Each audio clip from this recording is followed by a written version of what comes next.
Pencapaian lebih tinggi ini datang setelah melihat performa tim yang diperkuat pemain di Indonesia Megawati hanya Sri Pertiwi itu musim lalu. Ya, pada musim lalu, Respak berhasil menyudahi penantian 7 tahunnya untuk bermain di playoff lagi. Megawati menjadi salah satu tumpuan yang mengantarkan tim berjuluk Red Force itu bisa terbang tinggi dengan gelontoran poinnya. Agar kembali melejit pada musim ini, Respak melakukan sejumlah perubahan dari segi line up atau susunan pemain mereka. Tambal sulam dilakukan setelah mereka kehilangan dua pilar penting yaitu Giovanna Milana alias Gia dan sang kapten Lee Soyung. Mempertahankan Megawati, Respak mendatangkan Pio Songjo dari IBK Altos dan Vanja Bukilik untuk menempati satu draft pemain asing.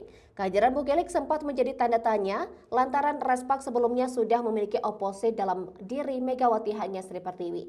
Akan tetapi Kohejin sudah memiliki racikan terbaiknya di mana siasat itu sudah ditunjukkan pada ajang Kofo Cup 2024 belum lama ini. Dalam turnamen yang digelar di Tongyo Gymnasium Korea Selatan itu, pria berusia 44 tahun tersebut menggeser Bukilik sebagai outside hitter. Alhasil, pemain berkebangsaan Serbia itu tidak kehilangan daya ledaknya bersama Megawati yang bisa membawa Respak melejit hingga partai puncak.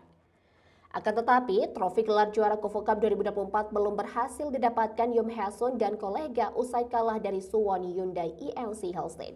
Salah satu media Korea Selatan, Oh My News, menyoroti duet baru yang dimiliki Respak lalu, yaitu Bukilik dan Megawati. Keduanya dianggap memiliki prospek menjanjikan meski sebelumnya mereka merupakan pemain yang memiliki latar belakang posisi yang sama. Hal tersebut terbukti di mana Bukilik dan Mega mampu menghasilkan total 36 poin di laga final Kofo Cup 2024 lalu.